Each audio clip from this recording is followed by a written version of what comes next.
Assalamualaikum warahmatullahi wabarakatuh. Apa kabar sahabat-sahabat sekalian dimanapun anda berada. Semoga kita semua selalu dalam kesehatan dan kebaikan dari Allah, amin ya rabbal alamin. Nah, pada kesempatan kali ini saya akan menampilkan sebuah video dari Kiai Ahmad dan guru gembulnya. Mereka ini sedang diskusi tentang masalah nasab seperti itu ya. Ya, diskusi yang sangat santai tapi pasti, santai, lugas, jelas dari Kiai Ahmad. Yang mana guru gembul di sini mengajukan pertanyaan-pertanyaan yang dijawab tegas oleh Kiai Ahmad, dan jawaban tersebut mewakili keraguan-keraguan kita yang selama ini apa ya yang menjadi tanda tanya dalam hati, kok ini seperti ini bagaimana seperti itu ya. Untuk jelasnya kita saksikan.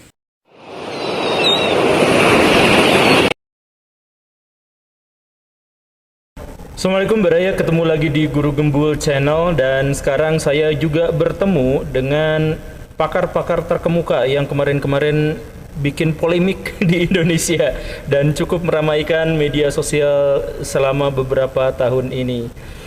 Jadi kita sambut, nggak usah dah. Tadi saya sudah menyambut. Ini ada Kiai Imaduddin Usman Al-Bantani sebagai tokoh yang pertama kalinya memicu polemik nasab ini, dan di sebelahnya ada Kiai Alawi, seorang pakar rijalul hadis yang sekarang juga akan kita bahas untuk melihat bagaimana perspektif beliau terkait dengan nasab. Kita berbincang sama siapa dulu nih? Sama Kiai Imad nih.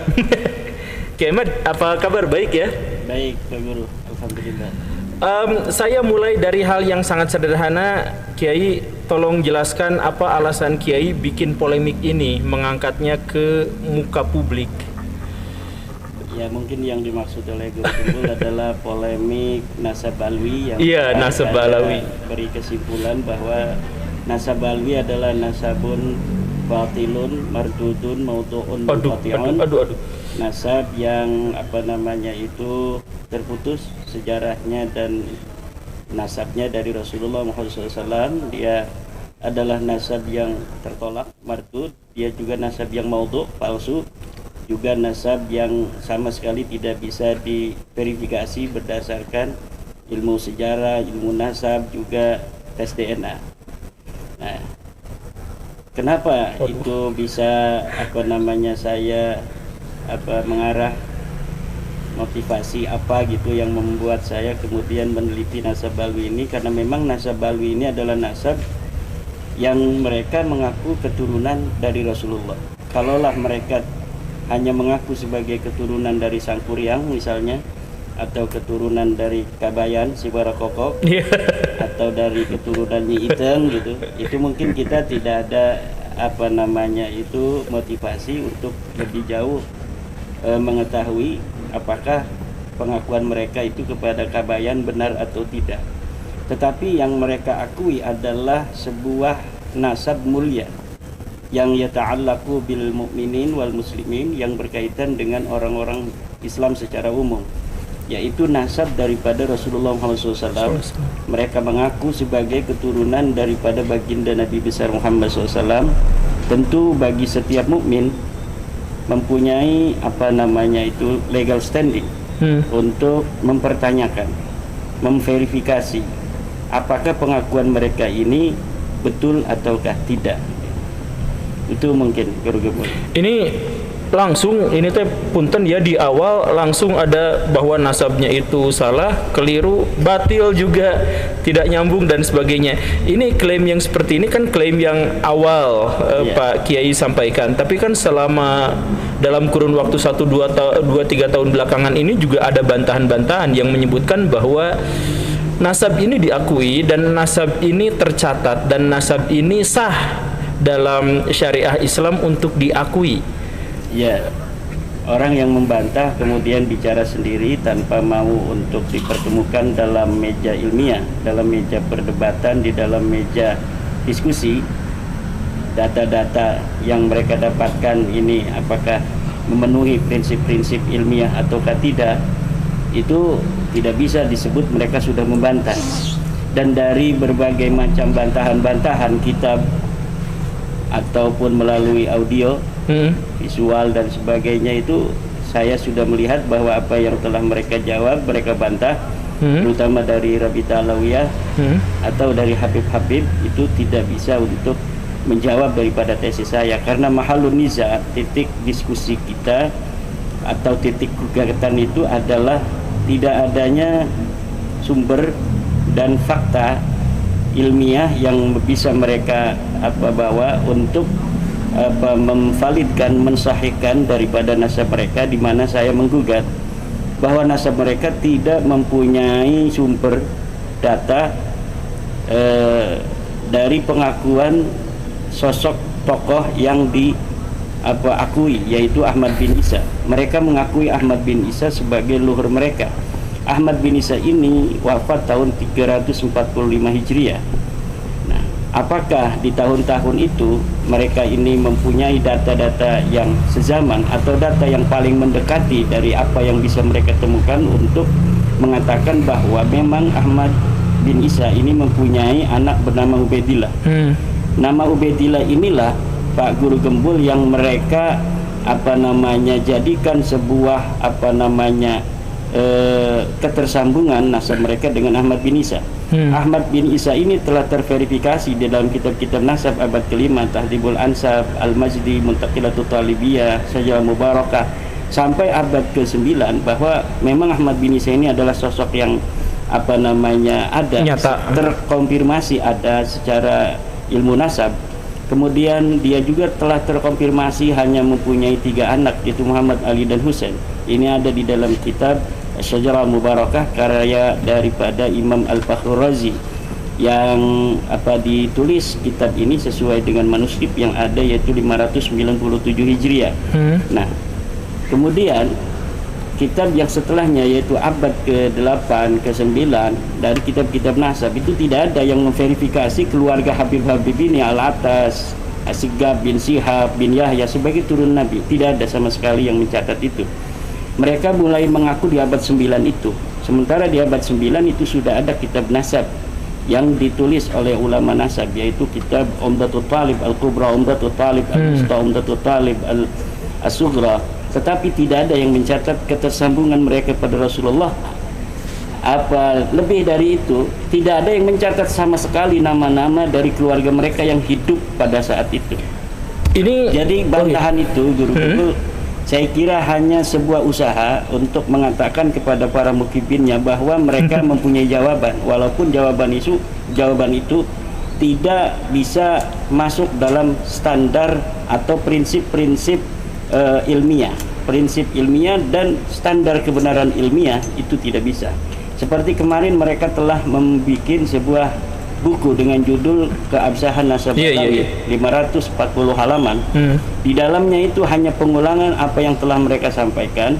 Adapun bukti-bukti yang mereka itu kemudian letakkan di dalam kitab itu, ketika saya verifikasi dan teliti, bukti-bukti dan fakta-fakta itu tidak memenuhi prinsip ilmiah. Prinsip ilmiah itu harus memenuhi standar bahwa fakta dan data yang mereka berikan itu, satu, harus dari eksperimen, dari kajian pustaka atau dari observasi. Tetapi ini sama sekali tidak ada. Jadi kitab mereka yang mereka katakan bahwa Ahmad bin Isa itu sudah ada pada abad bukan Ahmad bin Isa, Ubaid, dikatakan sebagai anak Ahmad bin Isa itu ada pada abad ke-5, ke-6, ke-7. Itu ternyata manuskrip palsu. Jadi manuskrip yang ditulis pada tahun 1960 oleh Salim bin Jindan yang diatribusikan dengan sanad yang sampai kepada tahun 345 Hijriah ini. Dalam ilmu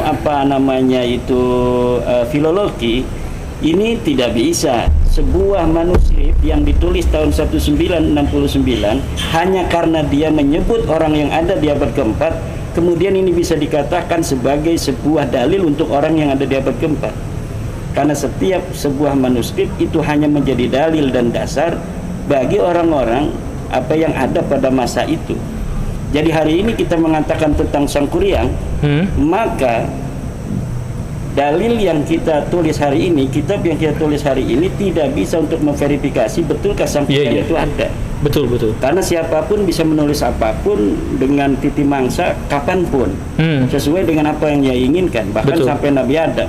Apakah ketika kita menulis bahwa Nabi Adam itu ada misalnya pada tahun sekian sebelum Masehi, kemudian sebuah kitab ini bisa diatribusikan sebagai dalil daripada bukti sejaman dari Nabi Adam? Kan tidak demikian. Dan falasi-falasi demikian ini dibangun oleh mereka di dalam buku yang terakhirnya ini, dan saya sudah membuat sebuah bantahan untuk itu, dan ada proses cetak. Proses cetak. Ya, gitu. Nanti ditunggu ya Barai ya. Jadi nanti punya buku yang keabsahan nasabah Alawi dan satu lagi bantahannya, biar kita sama-sama bisa memilih lah. Tapi berarti pendapatnya tetap sama ya, dari awal sampai akhir merasa bahwa tesis ini belum terbantahkan sampai sejauh ini, sampai sebatas ini. Bagi saya bukan hanya tesis ini belum terbantahkan, mustahil terbantahkan. Wah. Kenapa mustahil terbantahkan? Karena algoritma yang saya hipotesa dari abad 9 itu, memang nasab ini nasabun maudhu'un, nasab palsu yang sengaja diciptakan, dipabrikasi pada saat itu, kemudian nama-nama itu imajinasikan untuk sampai kepada tahun yang mereka inginkan, yaitu tahun 345 Hijriah itu. Jadi proses sinkronisasi, proses fabrikasi itu sudah nampak begitu jelas seperti matahari di siang hari. Sehingga kalaulah ada misalnya sesuatu dalil yang akan mereka berikan dari abad ke-8, ke-7, ke-6, itu akan langsung dibantah. Kita akan mampu melihat kedustaannya. Oh gitu ya.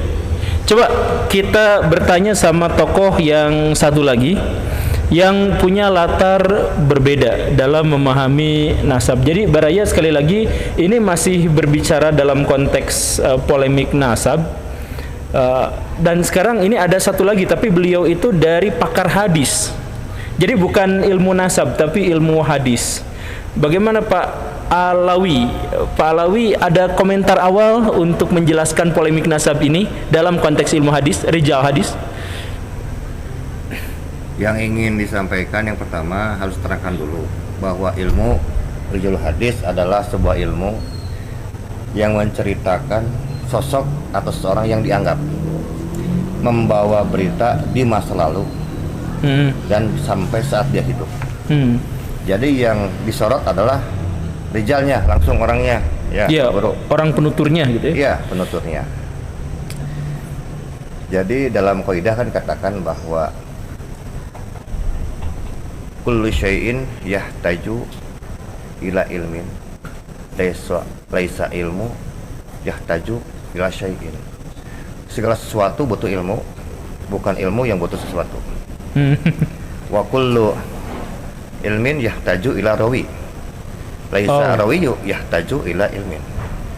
Segala ilmu butuh perawi, bukan perawi yang butuh ilmu.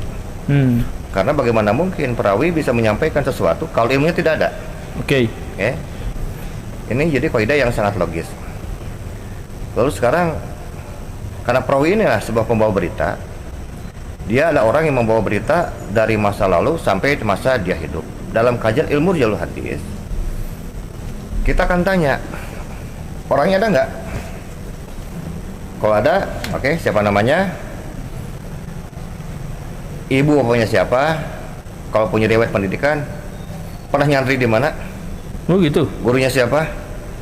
Guru Qurannya siapa? Guru hadisnya siapa? Guru sastranya siapa? Guru fikihnya siapa? Terus ngajinya kalau di pesantren apa? Kemudian sekarang nama gurunya siapa? Itu kajian ilmu di jalur hadis. Itu nggak terlalu ketat, Pak? Memang sangat ketat. Oh, memang sangat ketat. Untuk menjaga apa ya? Menjaga sebuah jalur ini agar betul-betul mendekati keakuratan.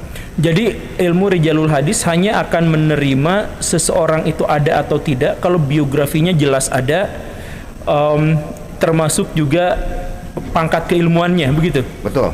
Oh. Apalagi kalau bicara keilmuan, seperti tadi sudah diterangkan oleh Kiai Maduddin bahwa yang namanya Ahmad Al-Muhajir itu kan diglorifikasi sebagai seorang ulama, muhaddis, seorang mustahid. Kan nggak mungkin sekarang mustahid kalau nggak nyantri dulu Pak Guru. Iya. Iya, mau tiba-tiba jadi mustahid kan mustahil. Oleh karena itu kita tanya, waktu dulu sekarang ngajinya sama siapa? Ada nggak datanya? Nggak ada. Beliau tinggal di Basra. Kemudian beliau katanya sebagai lahir dari orang bangsawan.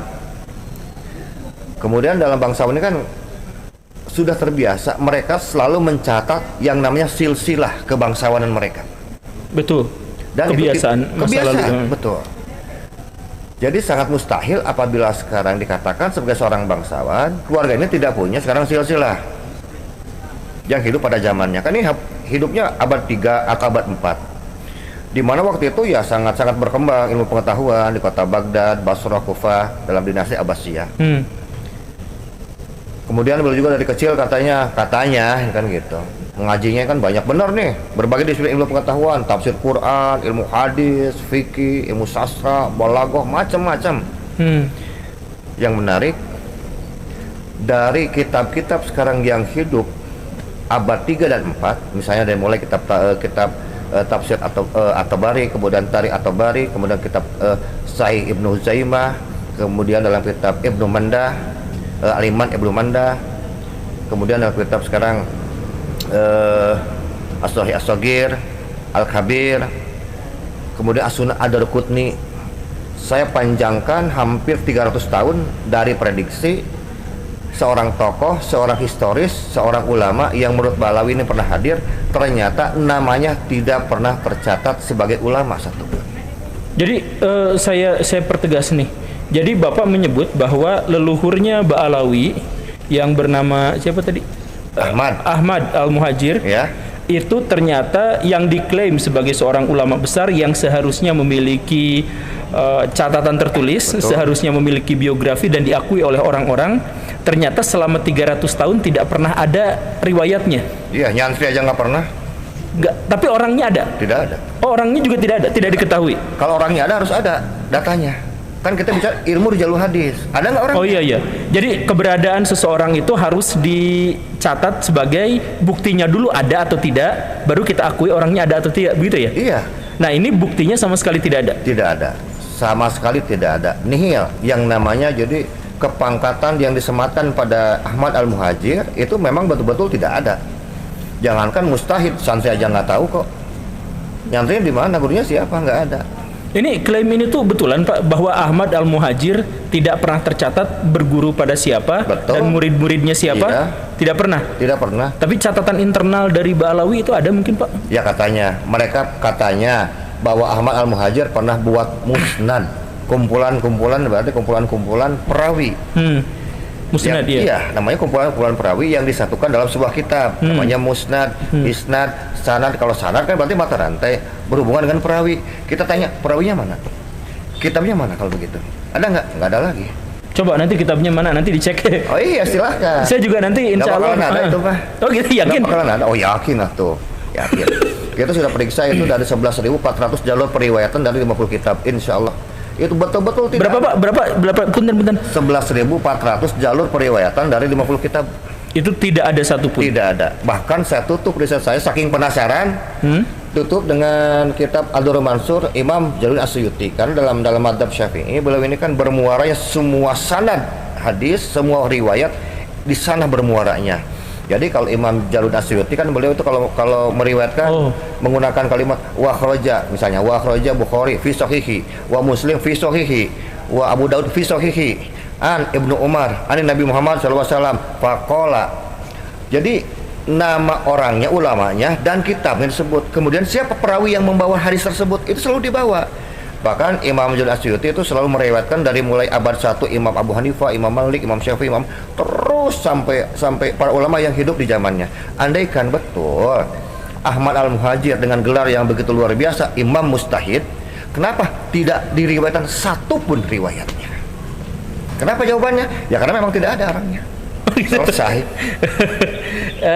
Tapi kalau menurut Kiai Imad dulu tuh Ahmad Al-Muhajir itu ada loh, yang tidak ada itu Ubaidillah. Kalau menurut Kiai Imad betul ya? Iya begini, jadi Jadi yang dapat saya temukan dari Ahmad bin Isa ya, itu juga tidak kitab sezaman. Memang ada ulama-ulama dari sisi ilmu nasab pun menolak nama Ahmad bin Isa ini. Karena apa? Karena kemunculan namanya baru pada abad ke-5 432 Hijriah di dalam kitab Tahdhibul Ansab disebut dia sebagai anaknya Isa Al-Arad. Di dalam kitab abad ke-4 itu kitab Sirri Silsilatil Alawiyah itu belum disebut nama Ahmad bin Isa. Dari situlah ada beberapa ulama nasab yang tidak menerima bahwa Isa juga punya anak namanya Ahmad. Tetapi kita menggunakan kaidah ilmu sejarah argumentium excellentio itu, bahwa kitab yang kita bisa temukan yang paling dekat masanya itu kita pegang terlebih dahulu sebelum adanya dalil yang membantahnya.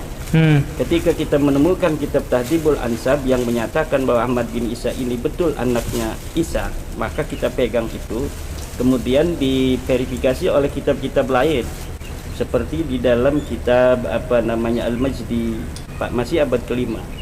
Kemudian kitab Muntaqilatut Talibiyah juga masih abad ke-5 menyebutkan sama, bahwa Isa ini mempunyai anak bernama Ahmad. Nah, disitulah saya berbeda dengan Kiai Alawi yang begitu ketat bahwa ketika seseorang itu tidak ada di dalam periwayatan hadis, karena dia disebut diatribusikan, diasosiasikan di dalam kitab-kitab sejarah Ba'alawi sebagai muhaddis, dia sebagai mujtahid, dia sebagai imam. Nah, itu semua palsu semua. Itu saya setuju di situ. Bahwa apa yang diasosiasikan oleh historiografi Ba'alawi pada abad ke-9 tentang Ahmad bin Isa ini itu adalah kepalsuan, ya. Tetapi mengenai bahwa dia ini adalah terverifikasi ada, walaupun bukan oleh kitab sezaman, itu saya bisa menemukannya. Dari mulai abad ke-5 itu ada riwayat-riwayat itu. Tetapi saya setuju bahwa dia tidak pernah meriwayatkan hadis Nabi. Tidak pernah meriwayatkan hadis Nabi. Kemudian ada karya tulisnya? Tidak ada karya tulis. Tidak ada karya tulis, tetapi dia mempunyai sebuah sebuah peran lah di dalam kehidupannya, itu pernah meriwayatkan tentang hadis Imam Syiah. Jadi bukan hadis Nabi, tentang cerita Syiah itu dia diriwayatkan.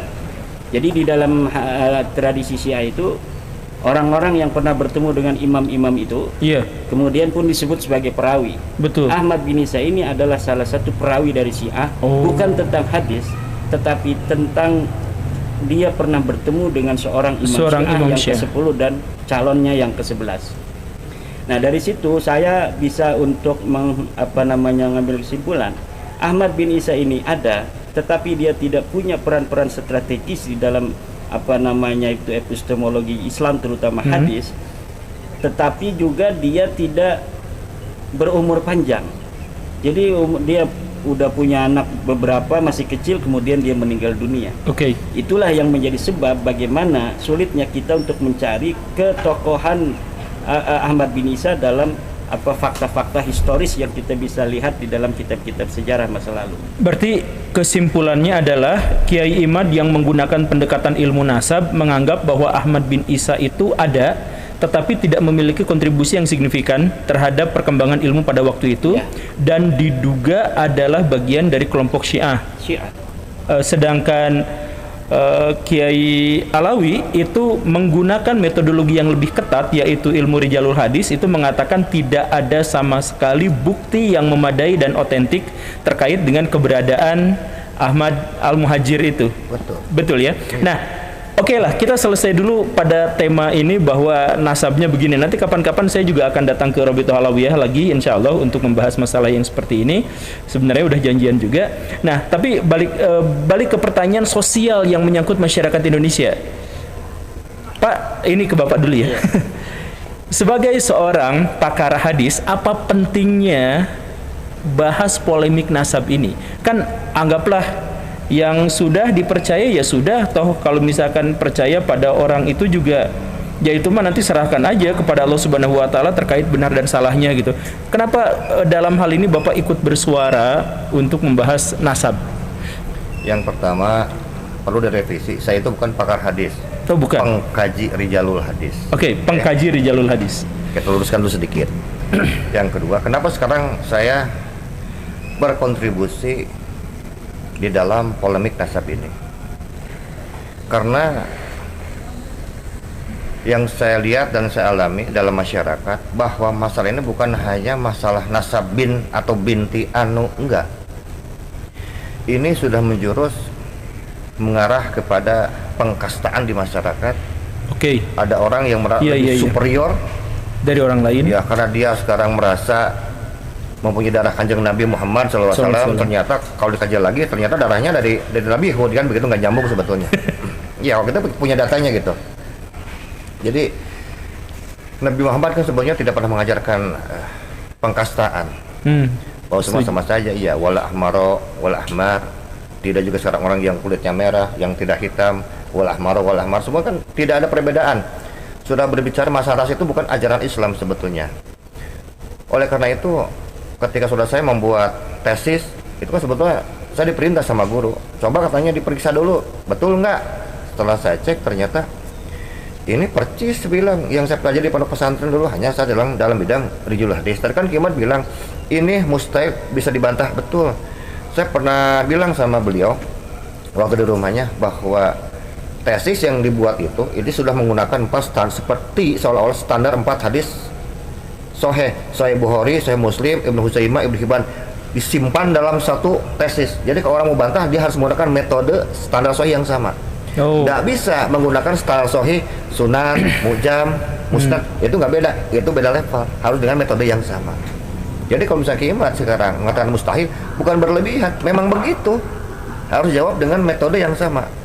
Tuh.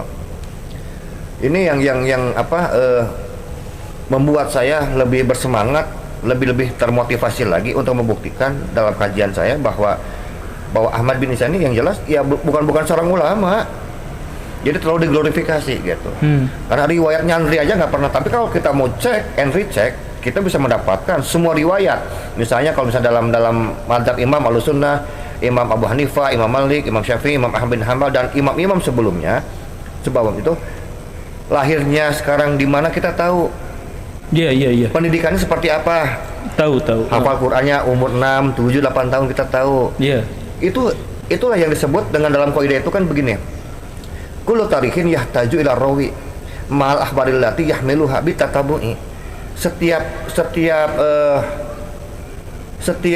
sejarah itu membutuhkan perawi bersama dengan berita yang dibawanya bitatabu, secara estafet. Nah, ini syaratnya estafet, nggak boleh putus, nggak boleh munqati'un, tidak boleh putus. Kan yang kita tahu katanya abad 3 sama 4 lahir nih 2 orang antara Ahmad Al-Muhajir dengan anaknya Ubaidah bin Ahmad, jangan begitu, abad 3 abad 4. Kan kalau kajian Kimat kan semuanya sampai abad 9 awal kan semuanya sama. Ada 3 Muhammad, Ali Husain. 3 semua 3. Tiba-tiba muncul 985 Ali Sakron muncul, sekarang anaknya 4. Pertanyaan saya dalam riwayat hadis ini, Ali As-Sakron merujuk kepada kitab mana? Kok anaknya 4? Ada nggak? Nggak ada. Berarti bohong lagi. Itu nggak ada tuh yakin nggak ada? Oh iya, kalau ada tunjukin dong. Oh gitu. Oh iya. Nah tapi ini berarti Pak Kiai barusan itu menegaskan bahwa masalah polemik nasab itu beliau ikutan adalah karena untuk dalam tanda kutip menjaga akidah dan syariah Islam, bahwa dalam syariah Islam itu egaliter, semuanya sama dan tidak ada hierarki yang didasarkan pada keturunan, begitu. Iya. Jadi Bapak tuh tujuannya ngikut polemik nasab itu penegasannya di situ. Menekankan bahwa tidak ada rasisme dalam Islam. Tidak ada rasisme semua dalam sama. Islam. Karena yang dibedakan hanyalah ketakwaan. Itu saja sebetulnya. Jadi Pak punten ini mah. Iya, dia punten. Seandainya keturunan Nabi itu ada, maka tetap aja kita boleh kritik, boleh koreksi, dan beliau tidak memiliki keistimewaan khusus dalam agama gitu. Dalam agama mereka tidak memiliki istimewa apapun kecuali dianggap ada kelebihan sedikit lah. Contoh lah seperti kita menghargai sekarang anaknya camat, anak bupati. Oh itu. Iya. Itu aja sebetulnya. Tapi kalau dalam konteks ibadah ya enggak, sama aja. Belum tentu juga sekarang orang turunan Nabi itu lebih khusyuk dari sekarang yang bukan non Nabi, enggak, belum tentu juga. bahwa ada dalil, misalkan mereka biasanya mengemukakan kalau kita tidak percaya kepada mereka maka kita tuh tidak dapat syafaat dari mereka gitu. Oh iya, kita kan nggak butuh syafaat dari mereka jawabannya. Gampang. Jadi nggak apa-apa ya. Iya. Kiai Iman, ini kayaknya pengen ngomong dari tadi. Tapi Kiai Iman, ada yang mau ditambahkan? Ya, itu mengenai dari motivasi dari Kiai Alawi tadi itu sebenarnya begini.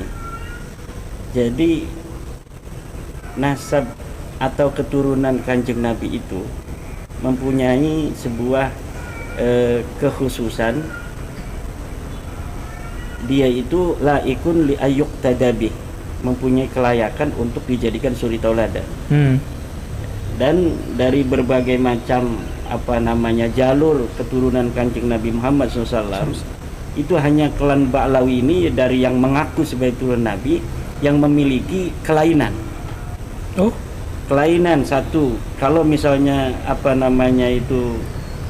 dia itu diakui sebagai turunan Nabi oleh orang-orang itu, dia memiliki kecenderungan untuk mendominasi, menghegemoni dan menciptakan otoritas khusus bagi mereka.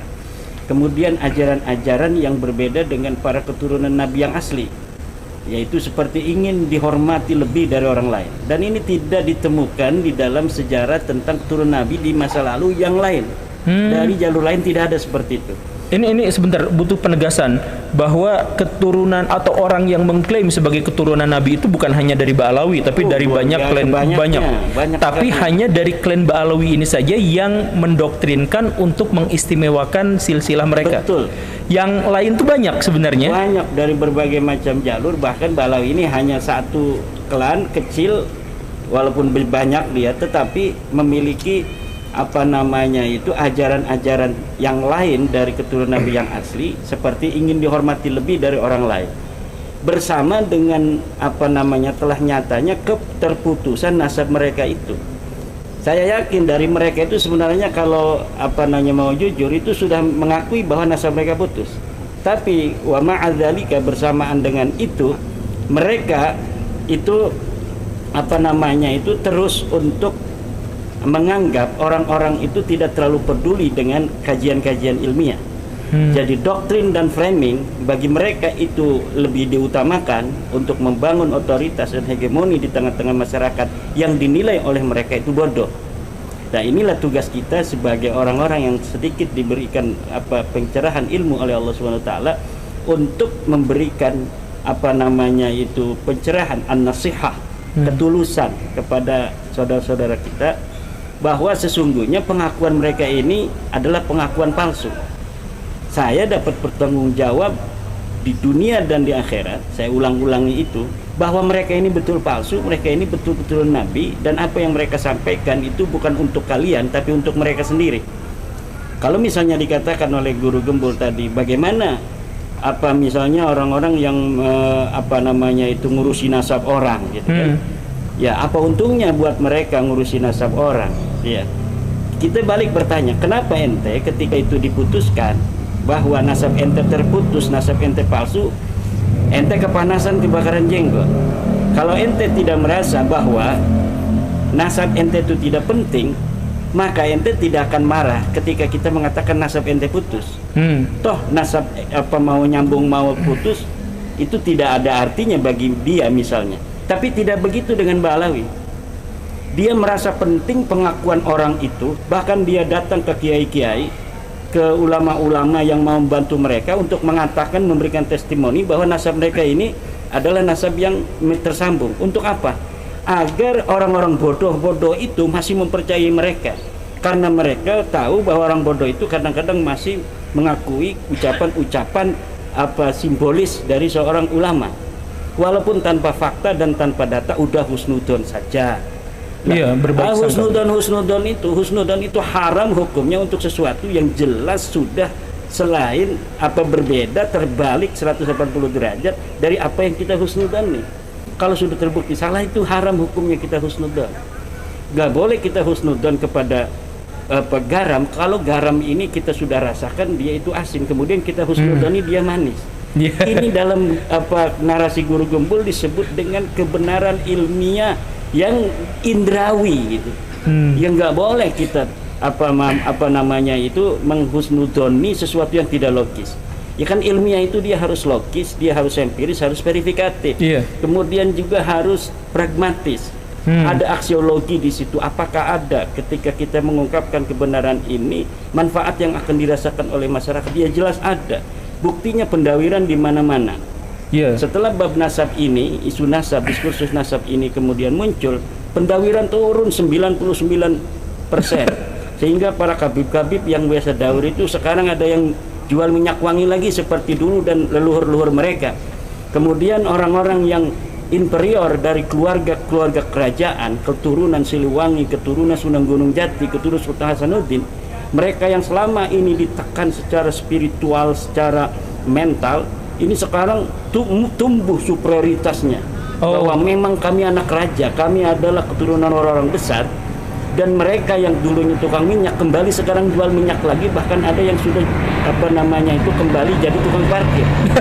Yang tukang parkir? Betul. Ada yang biasanya dia itu hanya menjadi pengusaha travel, sekarang buka lagi travel umroh. Kan ini halalan thayyibah.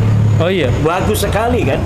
Berarti diskursus nasab ini Guru Gembul ada manfaat secara aksiologis selain dari dirinya sendiri yang memang adalah sebuah kebenaran secara ontologis dan epistemologis, tapi secara aksiologis ada manfaat yang dapat dirasakan oleh masyarakat, terutama umat Islam, terutama umat Islam NU, yang di dalam salah satu ajarannya ada sebuah poin untuk mencintai keturunan Nabi, walaupun tidak ada dasar dalil dari agama yang kuat dari Al-Quran dan hadis, tidak ada.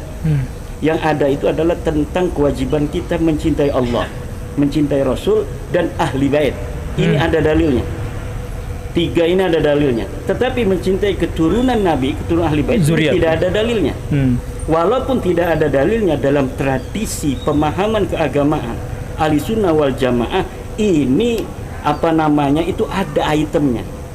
Nah, dalam sedikit atau lemahnya item adanya sebuah anjuran mencintai keturunan Nabi ini, yang walaupun ini item lemah tetapi menjadi sebuah hal yang mayoritas di tengah umat kita, maka ini kita harus selamatkan umat Islam ini dari doktrin-doktrin Ba'alawi di mana mereka merasa dirinya sebagai ahli bait. Ini mereka ngomong ahli bait segala macam ini karena banyak dalil-dalil ahli tentang ahli bait di mana Nabi mengatakan bahwa siapa yang mencintaiku, cintailah ahli baitku. Iya. Ya kan? Nah, ini dipakai oleh mereka untuk diri mereka sendiri. Padahal hadis itu untuk Fatimah, untuk Ali, untuk Hasan dan Husain. Dan ini ada hadisnya. Sahabat bertanya kepada Rasulullah, "Ya Rasulullah, man qarabatukal ladina umirna bimawaddatihim?" Ya Rasulullah, siapakah kerabatmu yang kami diperintahkan untuk mencintai mereka? Qala Aliyun wa Fatimatu wa Hasanun wa Husain. Fatimah, Ali, Hasan dan Husain, itu saja yang wajib. Siapa orang yang membenci 4 ini secara epistemologis di dalam ajaran, seperti misalnya ajaran Khawarij, Nawasib, yang ada yang membenci Ali, ada yang membenci Fatimah, ada yang membenci Hasan dan Husain, ini adalah orang-orang yang sama saja meninggalkan kewajiban dari madmun hadis, di mana di dalam hadis ini dikatakan wajib mencintai mereka. Dan ini sebenarnya adalah ada di dalam diskursus teologis masa lalu antara Syiah, antara Nawasib, ya, antara yang sekarang Nawasib itu mungkin anak buahnya itu seperti Khawarij, Wahabi dan lain sebagainya itu. Nah, itu diskursus semacam ini kemudian yang kita baca dari kesejarahan masa lalu itu sebenarnya di dalam setiap diskursus, walaupun ada efek-efek samping seperti adanya saling benci membenci, saling caci mencaci, tetapi keilmuan pada saat di mana diskursus itu muncul itu luar biasa. Jadi meningkatkan daya kreativitas dan produktivitas ulama pada masanya. Coba aja kita secara secara fakta. Hari ini ada ulama-ulama dari Malaysia yang membantah tesis saya dengan tulisan. Saya sudah bantah. Kemudian dari Tarim, kitab, ada dari Mekah, ada dari ulama-ulama lokal seperti Syekh dari Sukabumi, Syekh Abdullah Mukhtar, ada dari Kiai Qurtubi, ada dari Hanif Alatas, ada dari Kiai Cianjur, Kiai Deden. Itu bikin kita berbahasa Arab. Jadi apa? Jadi apa? Diskursus itu sebetapapun memang ada efek sampingnya secara sosiologis, tetapi itu nilai-nilai kemanfaatannya luar biasa. Selain luar biasa untuk mengungkapkan kebenaran ilmiah, untuk menyatakan bahwa Ba'alawi ini memang bukan cucu Nabi.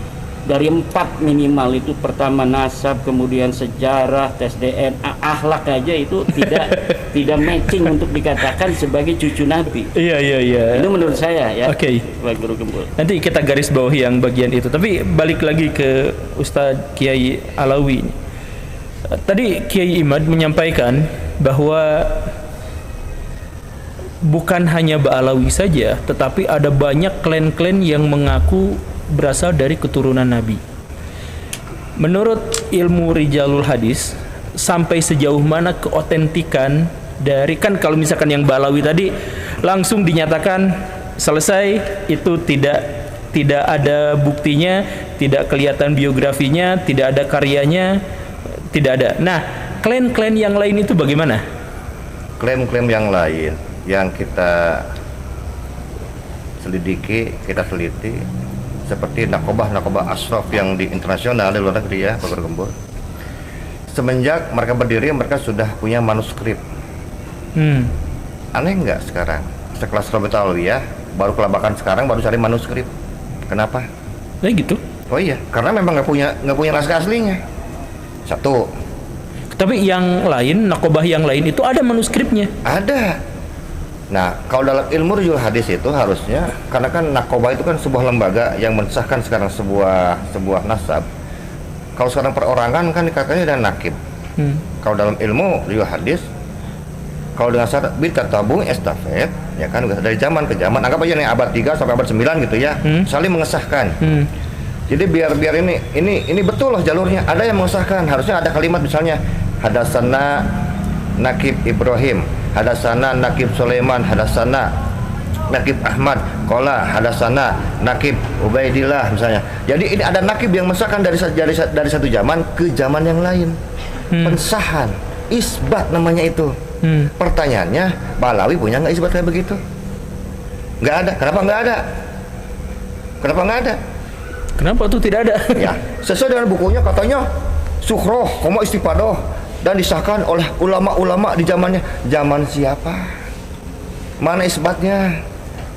Jadi klan-klan yang mengaku sebagai keturunan Nabi, yang mengaku sebagai Habib dalam tanda kutip, itu yang lain ada manuskripnya, kecuali Ba'alawi ini justru. Iya, dan manuskrip yang lain itu nggak pakai gelar Habib, pakainya Sayyid atau Syarif. Waktu kemarin saya podcast waktu di Manem Ali 3 hari kemarin, beliau mau buka kitab Torah abad 3.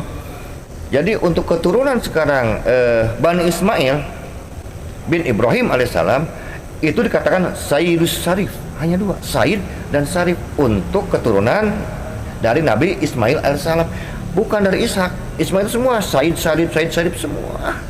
Nah, salah satu pengklaiman mereka, Habib itu dari dulu sudah ada. Nah, ini salah satu dalil ya, saya bacakan sedikit nih. Wa qala Razin bin Ubaid kuntu indabna Abbas radhiyallahu anhu fa'ti Ali Zainal Abidin bin Al-Husain faqala Ibnu Abbas marhaban bil Habib ibni Habib. Orang sepintas, oh ini ada. Oh, sekarang kita bedah sedikit ini hadisnya. Telah berkata sekarang Razin bin Ubaid, ketika beliau sekarang berada di samping Ibnu Abbas radhiyallahu anhu, beliau mendatangi Ali Zainal Abidin bin Al-Husain. Berkata Ibnu Abbas kepada siapa? Kepada Ali Zainal Abidin. Marhaban bil Habib ni Habib. Selamat datang kekasih dari anak kekasih. Oh, ini Habib katanya. Jangan dulu senang. Jangan dulu senang. Bentar, kita bongkar Rijalul Hadisnya di sini. Pertama, kita bicara Rijal. Ibnu Abbas kapan wafatnya? 953. Nggak ketemu sama Ali Zainal Abidin. Kapan lahirnya? 958. Ibnu Abbas meninggal dunia, Zainal Abidin baru lahir, baru jadi orok, jadi bayi. Lalu ada riwayat Fakola Ibnu Abbas berkata, apakah sekarang mungkin Ibnu Abbas keluar sekarang dari makamnya terus ngomong sama anak kecil sama orok? marhaban bil habib nih Habib. Nah, ini kan dari jalurnya saya sudah bohong di jalurnya. Isinya juga sudah dusta lagi. Nah, dan ini salah satu dalil yang banyak dipakai oleh para mukibin. Ini katanya gelar Habib. Iya, tulisannya, tapi riwayatnya bohong, 100% bohong. Ini katanya dalam At-Tabaqat Al-Kubra Ibnu Sa'ad. Ya nggak ada urusan mau dalam kitab apa, kalau palsu aja udah selesai. Iya, jadi penegasan di sini adalah bahwa kita tuh tidak mengingkari adanya keturunan Nabi. Kita tuh mengingkari bahwa Ba'alawi itu keturunan Nabi, begitu ya? Iya. Tepat ya? Iya. Jadi kan ada tudingan bahwa kenapa Kiai Imad dan teman-temannya itu tidak percaya sama keturunan Nabi? Kan nanti Imam Mahdi juga dari keturunan Nabi. Itu berarti tidak relevan tuduhan itu ya? Relevan. Karena kita tetap percaya bahwa Nabi itu ada dan berketurunan sampai sekarang. Hanya saja bahwa yang Ba'alawi itu harus kita koreksi atau harus kita kritik. Dikoreksi. Oh, bukan lagi. Memang harus diputuskan oleh negara bahwa dia bukan turun Nabi. Aduh, iya, oke. Diputuskan kenapa? Karena sudah terverifikasi kajian nasab dan sejarah itu dengan tes DNA mereka yang tidak menunjukkan mereka orang Arab acan.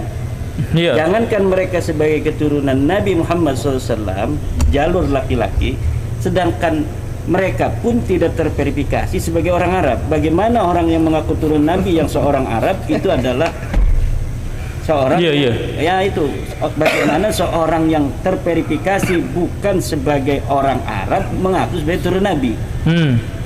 Ini mustahil. Tapi Kiai, ini masuk ke wilayah yang sensitif secara pribadi. Yeah. Sekarang itu masalah polemik itu pada akhirnya di kalangan masyarakat tidak selesai. Nah, tapi untuk pribadi kiainya sendiri sekarang didepak dari kepengurusan NU. Betul tidak itu teh? Ya, artinya begini, bukan didepak ya. Ada reshuffle. Saya ini kan sebagai lembaga itu menteri. Jadi pengurus di PBNU itu sebagai eksekutif yang kapan saja boleh mengganti menteri dan kemudian bisa memasukkannya lagi. Dan saya husnudzon bahwa pimpinan kita di PBNU mempunyai grand strategi untuk mencapai visi-visi strategis yang harus dicapai dalam jangka yang pendek, dengan salah satunya adalah meresapel saya itu. Jadi ada grand strategi yang ingin dicapai oleh PBNU terkait dengan penguatan organisasi, baik yang berkaitan langsung dengan Ba'alawi atau yang tidak berkaitan langsung, yang dimana di situ dibutuhkan saya tidak berada di lembaga terlebih dahulu. Jadi itu biasa-biasa saja. Oh, biasa. Jadi itu kan punten ya. Itu dirayakan Pak Ustadz, Pak Kiai, dirayakan di mana-mana. Kiai Imaduddin dipecat, lebok. Ya, mereka tidak tahu kalau 99% pengurus PBNU itu tidak percaya nasab Ba'alawi. Oh, serius? Serius. Itu bisa diverifikasi. Silahkan nanti ya. 99% petinggi-petinggi pengurus Nahdlatul Ulama itu sudah tidak lagi percaya pada kalau tidak Ba'alawi. Percaya silahkan disurvei. Silahkan. Nah, ini tantangan nih. Yang kredibel. Lembaga survei biasa untuk presiden-presiden.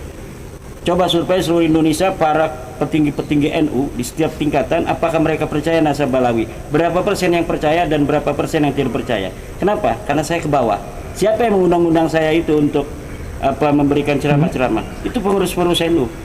Tapi itu kemarin Haul Solo penuh, Pak. Itu penuh oleh mobilisasi. Mobilisasi. Bus-bus banyak itu di berbagai macam titik lokasi untuk diarahkan datang ke Solo Raya itu.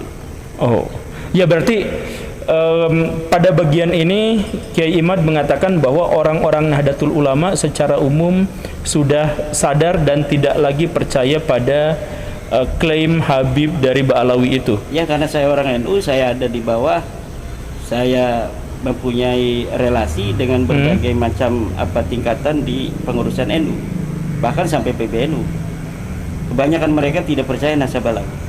Jadi ini di dalam tanda kutip ya, di reshuffle itu bukan dipecat, disingkirkan, dijauhkan dari umat, bukan.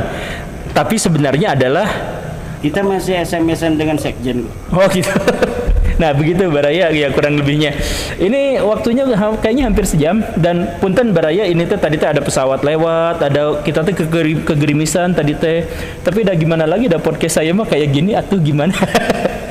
Tapi ini ada beberapa hal yang harus disampaikan di akhir nih menjelang tutup obrolan ini. Kita ngobrol dulu sama Kiai Alawi ini.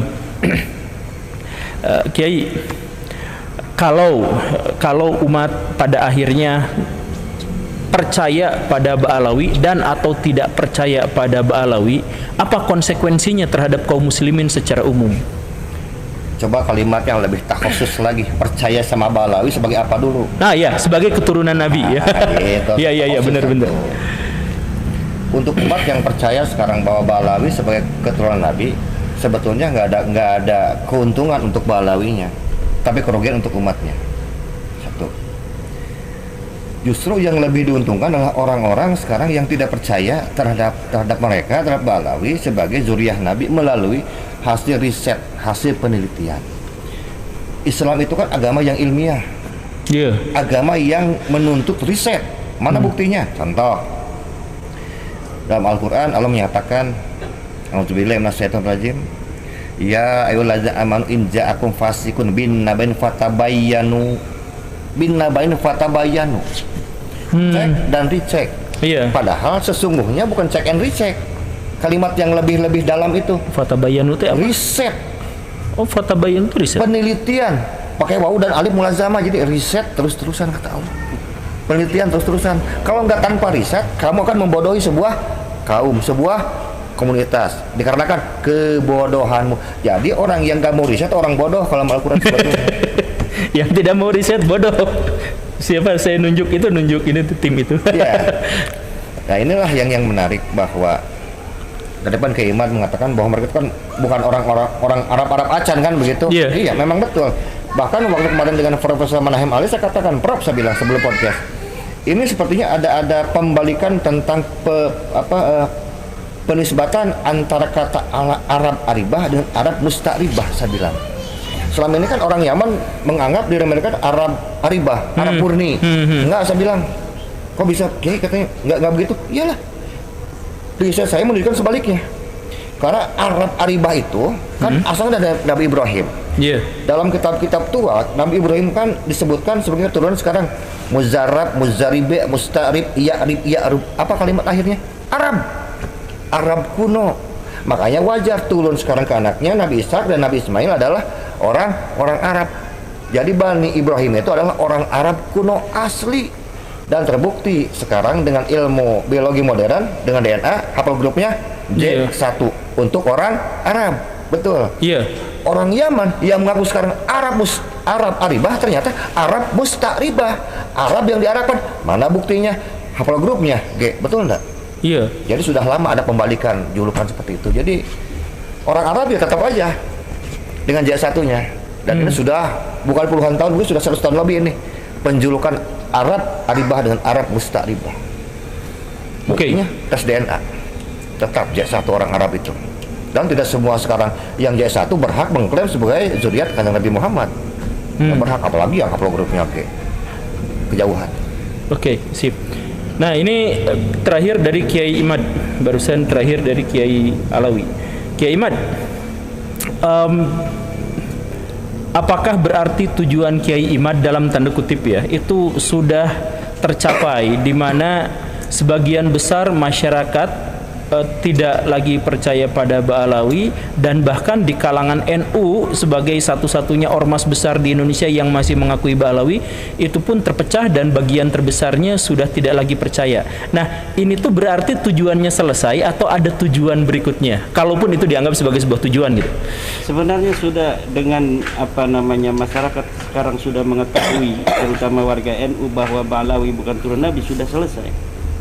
Tapi karena ada masih upaya-upaya yang playing victim dan juga upaya-upaya framing falasi yang dibangun oleh orang-orang yang masih berusaha untuk membuat masyarakat bingung dengan kesimpulan yang ilmiah, kemudian dibentuklah atau diciptakan manuskrip palsu.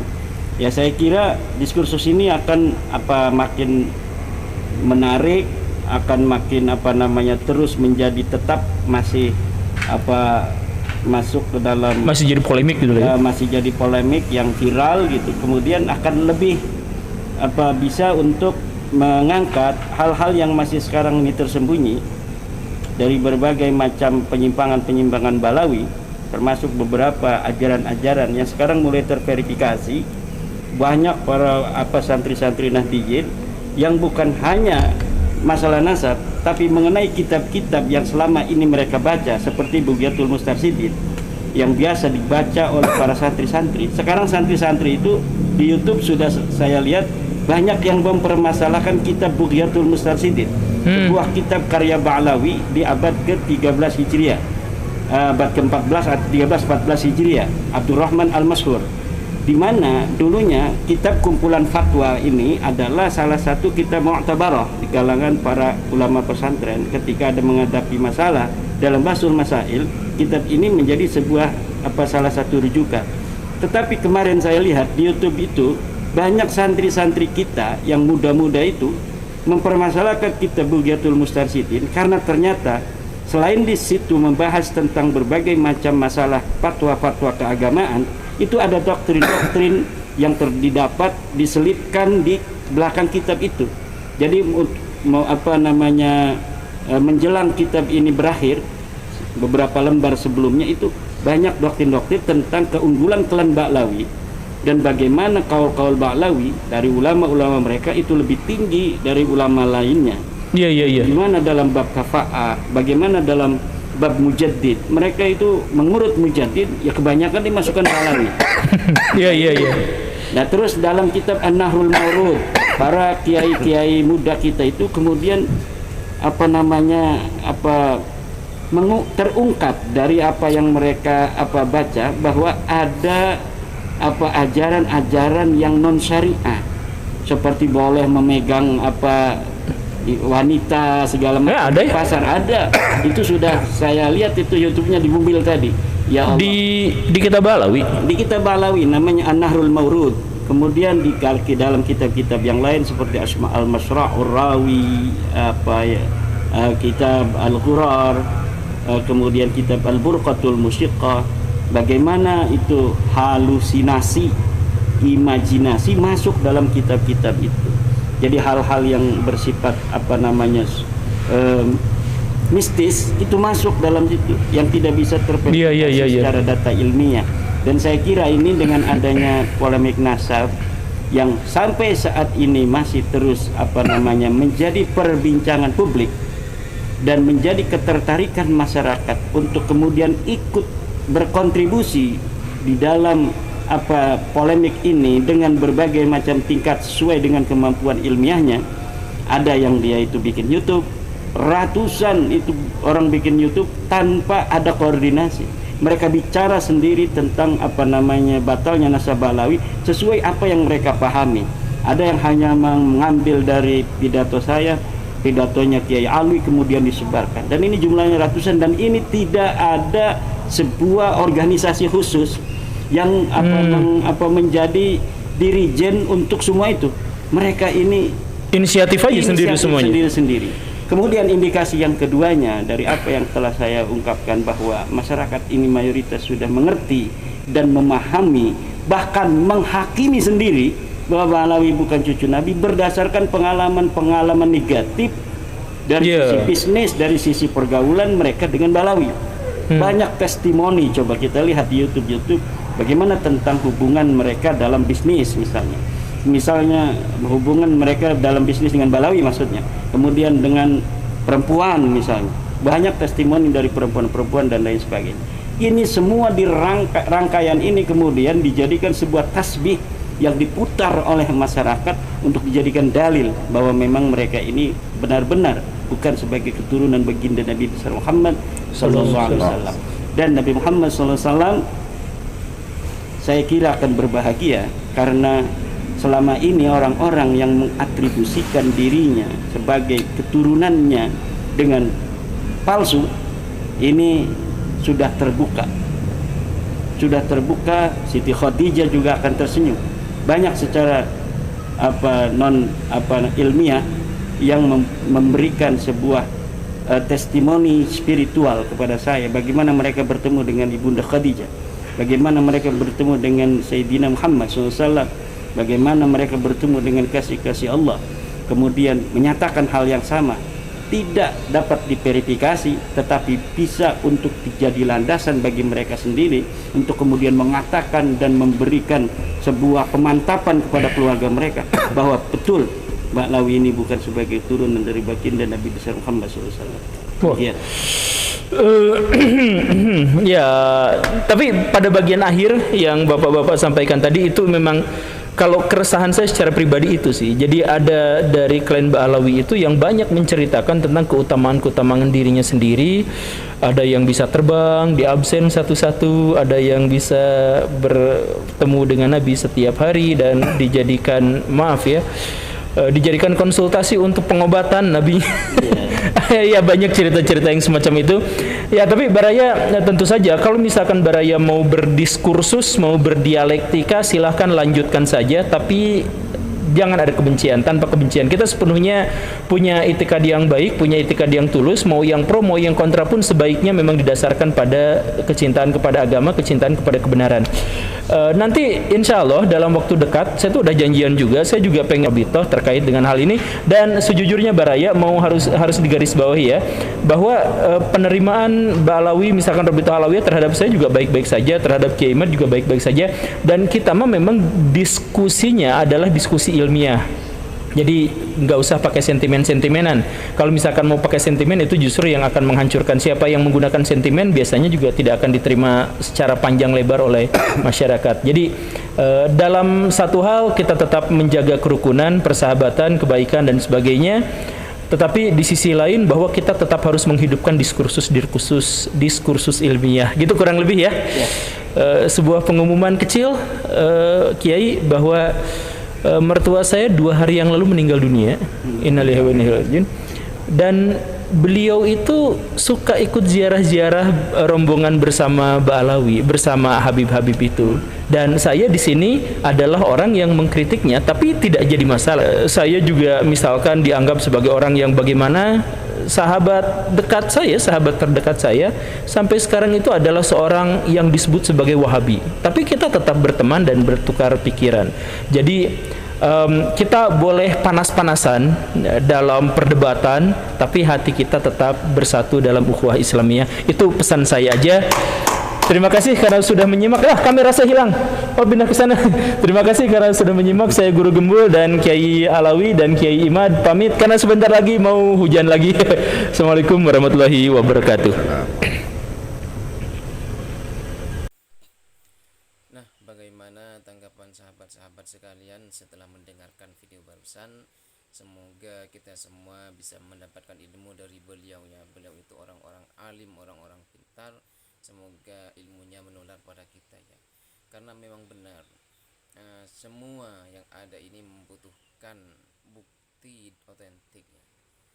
Orang mencuri saja kalau tidak ada bukti itu tidak akan bisa dipenjara. Atau orang membunuh seseorang kalau tanpa bukti, kemudian dia itu dituduh menggunakan ilmu ini ilmu itu tapi tidak ada bukti, itu hakim dan polisi tidak akan berani untuk menangkapnya, untuk bisa memutuskan tanpa adanya bukti otentiknya. Artinya bukti itu adalah sesuatu yang ilmiah, hal yang sangat ilmiah. Nah, bagaimana tanggapan sahabat-sahabat sekalian setelah mendengarkan video barusan? Semoga kita semua bisa mendapatkan ilmu dari beliau ya. Beliau itu orang-orang alim, orang-orang pintar. Semoga ilmunya menular pada kita ya. Karena memang benar semua yang ada ini membutuhkan bukti otentik ya. Orang mencuri saja kalau tidak ada bukti itu tidak akan bisa dipenjara. Atau orang membunuh seseorang kalau tanpa bukti, kemudian dia itu dituduh menggunakan ilmu ini ilmu itu tapi tidak ada bukti, hakim dan polisi tidak akan berani untuk menangkapnya, untuk bisa memutuskan tanpa adanya bukti otentiknya. Artinya bukti itu adalah sesuatu yang ilmiah, hal yang sangat ilmiah. Segala sesuatu itu pasti membutuhkan, pasti ada bukti atau dalil yang menunjukkan. Ya kalau kita analogikan ya, seperti adanya Tuhan pun itu ada dalil yang menunjukkan. Ada dalil yang menunjukkan bahwa Allah itu ada. Bagaimana caranya? Itu di kitab sudah dijelaskan ya. Nah, seperti itu. Apalagi yang makhluk ini, keberadaannya itu pasti ada dalil. Jadi kalau memang tidak ada dalilnya, biasa dipastikan itu tidak ada. Seperti apa yang telah dipaparkan oleh Kiai Ahmad tentang Ba'alawiyah di sini ya. Kita harus menampilkan sebuah dalil untuk mengakui keberadaan leluhur mereka. Kalau tidak ada dalilnya, kita tidak bisa menerima seperti itu ya.